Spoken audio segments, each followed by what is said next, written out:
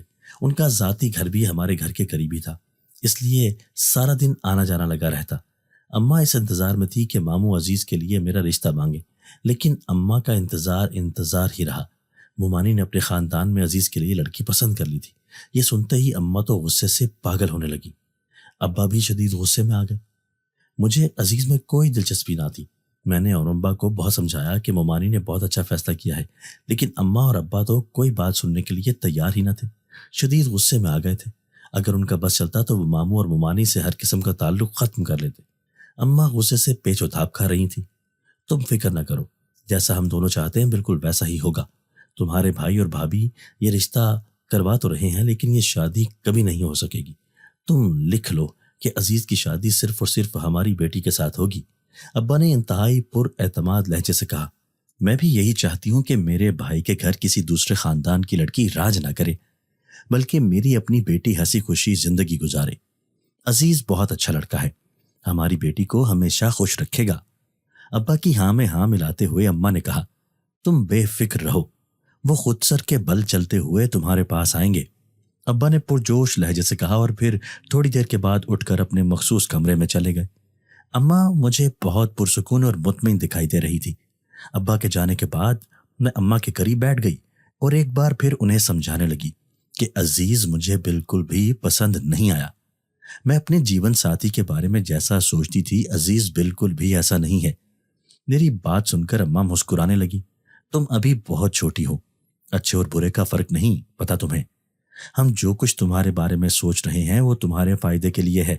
ابھی تمہیں اس کی سمجھ نہیں آ رہی، لیکن وقت گزرنے کے ساتھ ساتھ تمہیں اس بات کا احساس ہوگا کہ ہم نے جو کچھ بھی کیا تمہاری بہتری کے لیے کیا۔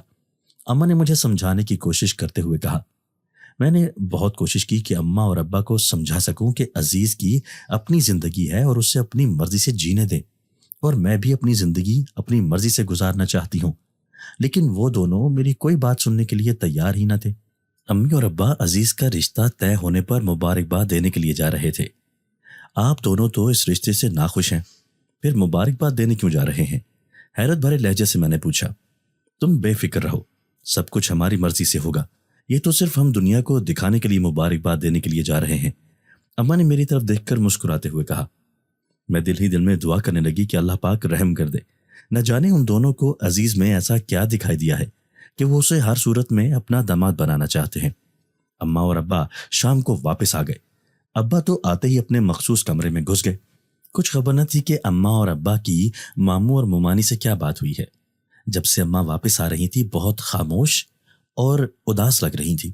رات کو بستر پر لیٹ کر اماں خاموشی سے چھت کو تک رہی تھی، جس سے مجھے یہ سمجھنے میں دیر نہ لگی کہ اماں بہت پریشان ہے۔ اس لیے میں نے ان سے پریشانی کی وجہ پوچھ لی۔ دبے لفظوں سے میں نے تمہارے ماموں کو تمہارے رشتے کے حوالے سے کہا تو انہوں نے فوراً انکار کر دیا۔ وہ کہتے ہیں کہ میں اپنے بچوں کا رشتہ ان کی مرضی اور ان کی ماں کی مرضی سے کروں گا تاکہ وہ لوگ ہمیشہ خوش رہیں۔ اس کے انکار پر مجھے بہت دکھ ہوا ہے۔ اماں نے انتہائی دکھی لہجے سے کہا، ایک تو مجھے آپ کی سمجھ نہیں آ رہی، آپ دونوں اچھی طرح جانتے تھے کہ عزیز کا اس کی مرضی اور پسند سے رشتہ ہو چکا ہے، پھر آپ نے میرے حوالے سے بات کیوں کی؟ اپنا سر پیٹتے ہوئے میں نے بے بسی سے کہا، میں اس وقت تمہارے ساتھ کوئی بحث نہیں کرنا چاہتی، بہتر ہے کہ خاموشی سے سو جاؤ، اماں نے میری بات کا برا مناتے ہوئے کہا۔ چند دن بہت خاموشی سے گزر گئے۔ ابا اپنے کمرے سے باہر نہ نکلے تھے۔ ان کے کھانے پینے کا خیال اماں خود ہی رکھ رہی تھی۔ چچا ایک بار پھر ہمارے گھر مدد کے لیے آئے، لیکن اس بار اماں نے ان سے ملنا بھی گوارا نہیں کیا اور کمرے میں لیٹی رہیں۔ ایک بار پھر ابا سے بھی ان کی ملاقات نہ ہو سکی۔ میں چاہتے ہوئے بھی انہیں ابا کے بارے میں کچھ نہ بتا سکی تھی۔ چچا بہت پریشان تھے۔ ان کے گھر میں فاقے تک نوبت آ گئی تھی۔ وہ خود بھی اور ان کے بچے بھی بیمار تھے۔ سب الگ الگ بیماریوں میں مبتلا ہو چکے تھے۔ چچا کے حالات جان کر مجھے بہت دکھ ہوا تھا، لیکن میں بہت مجبور تھی۔ ان کی کوئی مدد نہ کر سکتی تھی، لیکن میں نے چچا سے وعدہ کیا کہ ابا کو ان کے بارے میں ضرور بتاؤں گی اور ابا کو ان کے گھر بھی لے کر آؤں گی۔ چچا کے جانے کے بعد بھی میں بہت دیر تک ان کے لیے دعائیں کرتی رہی۔ اللہ تعالیٰ ان پر اپنا رحم و کرم کر دے۔ ابا 3 روز تک اپنے کمرے میں ہی بند رہے۔ آج تمہارے ابا کمرے سے باہر آ جائیں گے، اس لیے اچھا سا کھانا تیار کرو، کیونکہ اپنے خاص عمل کے دوران بہت کم کھانا کھاتے ہیں۔ شام کے وقت اماں نے مجھ سے کہا۔ میں نے ابا کی پسند کا کھانا تیار کیا۔ ابا کھانے کے وقت پر کمرے سے باہر نکل آئے اور بہت خوشی سے ہمیں ملے اور بہت خوش اور مطمئن دکھائی دے رہے تھے۔ کھانا کھانے کے بعد وہ بہت دیر تک ہمارے ساتھ بیٹھ کر باتیں کرتے رہے۔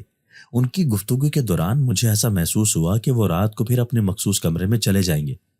اس لمحے میرے ذہن میں ایک خیال آیا اور پھر میں نے اس پر عمل کرنے کا فیصلہ کر لیا۔ میں نے اپنی چارپائی پر بستر ایسے بچھا دیا جیسے کہ میں اس کے اندر لیٹی ہوئی ہوں، اور خاموشی سے ابا کے مخصوص کمرے میں آ کر چھپ کر بیٹھ گئی۔ میں جاننا چاہتی تھی کہ ابا کیا کرتے ہیں۔ ابھی کمرے میں چھپ کر بیٹھے ہوئے مجھے کچھ ہی دیر ہوئی تھی کہ ابا کمرے کے اندر داخل ہوئے اور دروازے کو مضبوطی سے بند کر دیا۔ خوف کے مارے میرا دل تیزی سے دھڑکنے لگا تھا۔ اگر ابا کو پتہ چل جاتا کہ میں اس کمرے میں چھپی ہوئی ہوں تو وہ نہ جانے میرا ساتھ کیا سلوک کرتے۔ اس وقت مجھے اپنی غلطی کا شدت سے احساس ہوا، لیکن اب کچھ نہ ہو سکتا تھا۔ کمرے کی لائٹس آف کرنے کے بعد ابا نے موم بتی جلا کر اپنے سامنے رکھ لی اور زمین پر بیٹھ گئے۔ وہ زمین پر بیٹھ کر سورہ جن کی تلاوت کرنے لگے۔ بہت دیر تک بہت تلاوت کرتے رہے۔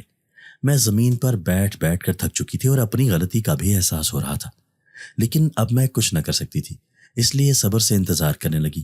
میں سوچ رہی تھی کہ ابا اگر تھوڑی دیر کے لیے سو جائیں تو میں چپکے سے کمرے سے باہر چلی جاؤں۔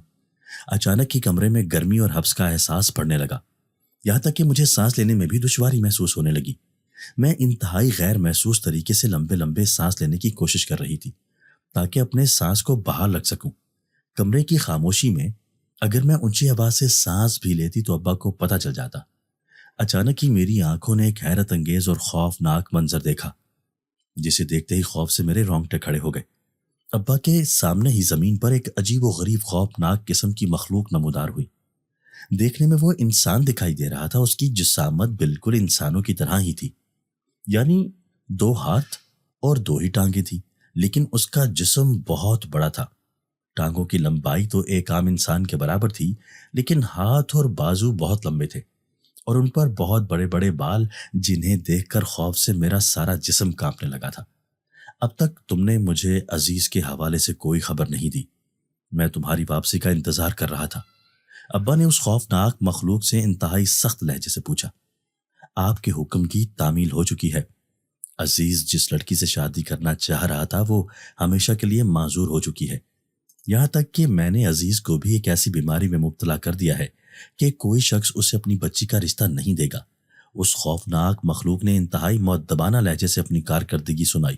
شاباش، مجھے تم سے یہی امید تھی۔ میں تمہاری کارکردگی سے بہت خوش ہوں۔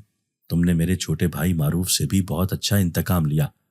ابا نے خوشی سے بھرپور لہجے سے اس کی تعریف کرتے ہوئے کہا۔ میرے لیے تو آج انکشافات کا دن تھا۔ ابا کی اصلیت کھل کر میرے سامنے آ رہی تھی۔ اپنی تعریف سن کر وہ خوفناک مخلوق کسی معصوم بچے کی طرح مسکرانے لگی۔ بس تم نے معروف اور عزیز کو اس قدر مجبور کر دینا ہے کہ وہ سر کے بل چلتے ہوئے میرے پاس آ جائیں اور میرا ہر حکم ماننے کے لیے تیار ہو جائیں۔ ابا نے اسے سمجھاتے ہوئے کہا، آپ کا ہر حکم سر آنکھوں پر، جیسا آپ چاہتے ہیں بالکل ویسا ہی ہوگا۔ کسی فرما بردار غلام کی طرح اس خوفناک مخلوق نے سر جھکا کر کہا، تم بے فکر رہو، میرا کام مکمل ہو گیا تو تمہیں بھی انعام دیا جائے گا۔ میں نے تمہارے لیے بکرے کا آرڈر دیا ہوا ہے، صرف اپنا کام مکمل ہونے کا انتظار کر رہا ہوں۔ ابا نے اسے انعام کا لالچ دیتے ہوئے کہا، جس پر وہ خوشی سے مسکرانے لگا۔ سب کچھ آپ کے حکم کے مطابق ہو رہا ہے، لیکن عزیز کی ماں راستے کی رکاوٹ بن رہی ہے، اس کے بارے میں کیا حکم ہے؟ اس مخلوق نے ابا سے مشورہ طلب کیا۔ ابا نے جو کچھ اس سے کہا تھا وہ سننے کے بعد مجھے کچھ ہوش باقی نہ رہا تھا۔ میں سوچ بھی نہ سکتی تھی کہ میرے ابا اتنے سنگ دل اور ظالم بھی ہو سکتے ہیں۔ اگر عزیز کی ماں تمہارے راستے کی رکاوٹ بن رہی ہے تو اسے راستے سے ہٹا دو، اس کے علاوہ وہ ہمارے پاس تو کوئی حل نہیں ہے۔ جہاں تک میں جانتا ہوں یہ سب کچھ اسی عورت کی مرضی سے ہو رہا ہے، وہ بعد میں بھی میری بیٹی کے لیے مسائل پیدا کرتی رہے گی، اس لیے اس کا راستے سے ہٹ جانا ہی بہتر ہے۔ ابا نے انتہائی سخت لہجے سے جواب دیا۔ ہر شخص کو اپنی اولاد سے محبت ہوتی ہے اور وہ اس کی بہتری کے لیے سوچتا ہے، لیکن یہ کیسی محبت تھی کہ اب ایک جیتے جاگتے انسان کی زندگی ختم کرنے کا حکم دے رہے تھے؟ کیا میں ایسے خوش رہ سکتی ہوں؟ میں نے خود سے سوال کیا۔ اس وقت مجھے ابا کا چہرہ بہت بھیانک دکھائی دے رہا تھا۔ وہ کسی انسان کا چہرہ نہیں بلکہ کسی بھیڑیا کا چہرہ لگ رہا تھا۔ میرے سامنے تو انتہائی خوفناک چہرے بیٹھے ہوئے تھے، جنہیں دیکھتے ہی میرے حواس گم ہونے لگے اور پھر میں بے ہوش ہو کر زمین پر گر گئی۔ اس کے بعد کچھ خبر نہ تھی کہ میرے ساتھ کیا ہوا ہوگا۔ جب ابا کو کمرے میں میری موجودگی کا علم ہوا ہوگا تو ان پر کیا گزری ہوگی۔ جب مجھے ہوش آیا تو میں اپنے کمرے میں اپنے بستر پر تھی۔ اماں اور ابا بھی میرے پاس بیٹھے ہوئے تھے۔ میں نے آنکھیں کھول کر اماں اور ابا کی طرف دیکھا، دونوں میری طرف ہی متوجہ تھے۔ میں نے جلدی سے آنکھیں بند کر لی۔ تمام مناظر میری نگاہوں کے سامنے گھومنے لگے اور الفاظ میرے کانوں میں سنائی دینے لگے۔ آنسو خود بخود ہی میری آنکھوں سے بہنے لگے۔ اب تم کیسی ہو؟ تم نے تو ہمیں پریشان ہی کر دیا۔ کب سے ہم دعا کر رہے تھے کہ تم ہوش میں آ جاؤ۔ تمہیں خیریت سے دیکھ کر دل کو سکون حاصل ہوا ہے۔ میرا ہاتھ اپنے ہاتھ میں پکڑتے ہوئے اماں نے انتہائی محبت سے کہا۔ میں اس وقت بے بسی کی انتہا پر تھی۔ میری آنکھوں سے آنسو مسلسل بہہ رہے تھے۔ میں سوچ بھی نہ سکتی تھی کہ میرے ابا اتنے ظالم ہو سکتے ہیں۔ اماں نے مجھے پانی پلایا تو میں ٹیک لگا کر بیٹھ گئی۔ ابا بہت خاموشی سے بیٹھے ہوئے تھے اور چہرے سے بہت پریشان دکھائی دے رہے تھے۔ تمہیں کس نے کہا تھا کہ تم اپنے باپ کے کمرے میں جا کر چھپ جاؤ؟ تم نہیں جانتی کہ تم نے کتنا بڑا نقصان کر دیا ہے؟ نہ جانے اب زندگی میں ہم اس نقصان کا کفارہ ادا کر سکیں گے بھی یا نہیں۔ اماں نے انتہائی بے بسی اور لاچاری سے کہا۔ اگر کوئی اور وقت ہوتا تو میں نے ایسی غلطی کی ہوتی تو اماں مجھے جان سے مار دیتی، لیکن اس وقت وہ بہت مجبور دکھائی دے رہی تھی۔ اماں مسلسل مجھے ڈانٹ رہی تھی، کبھی غصے سے بولنے لگتی اور کبھی پیار سے سمجھانے لگ جاتی، لیکن مجھے ان کی کوئی بات سمجھ نہ آ رہی تھی۔ ابا کے اونچے مقام کا بت میری نظروں کے سامنے پاش پاش ہو چکا تھا اور مجھے اس کا بہت غم تھا۔ آنسو تھے کہ رکنے کا نام ہی نہ لے رہے تھے۔ صبح ہونے کے قریب تھی۔ اماں نے بہت مشکل سے مجھے چپ کروایا، بار بار پانی پلاتی رہیں تاکہ میرے حواس بحال ہو سکے۔ فجر کی اذان کی آواز سنائی دی تو ابا اپنی جگہ سے اٹھ کر کھڑے ہوئے۔ اماں کی طرف دیکھتے ہوئے کہا کہ وہ نماز پڑھنے کے لیے مسجد جا رہے ہیں۔ ان کی اس بات پر میں نے انتہائی طنزیہ نگاہوں سے ان کی طرف دیکھا۔ وہ چند قدم میری طرف بڑھے اور میرے سر پر اپنا ہاتھ رکھنے لگے، لیکن میں نے جلدی سے اپنا سر پیچھے کر لیا۔ میں سوچ بھی نہ سکتی تھی کہ اپنا مقصد حاصل کرنے کے لیے آپ اس حد تک جا سکتے ہیں۔ دوسروں کو تنگ کرنا، ان کو اس قدر مجبور کر دینا کہ وہ آپ سے ہاتھ جوڑ کر معافی مانگے، یہاں تک کہ کسی بھی شخص کو مار دینا آپ کے لیے کوئی بڑی بات نہیں ہے۔ ابا کی طرف دیکھتے ہوئے میں نے انتہائی تلخ لہجے سے کہا، یہ تم کیا بکواس کر رہی ہو؟ شاید تم بھول رہی ہو کہ تمہارے سامنے تمہارا باپ کھڑا ہے۔ تمہیں شرم نہیں آتی کہ تم کس انداز سے اپنے باپ سے بات کر رہی ہو؟ میرے لہجے کے طنز اور کرختگی کو محسوس کرتے ہوئے اماں نے مجھے انتہائی غصے سے کہا، اسی بات کا تو دکھ ہے کہ میرے سامنے کوئی اور نہیں میرا باپ کھڑا ہے، لیکن دکھ تکلیف اس بات کی ہے کہ میں نے اپنے باپ کا اندر دیکھ لیا ہے۔ جسے میں دنیا کا سب سے اچھا انسان سمجھتی تھی، اس انسان کی اصلیت میرے سامنے آ گئی ہے جو مجھ سے برداشت نہیں ہو رہی۔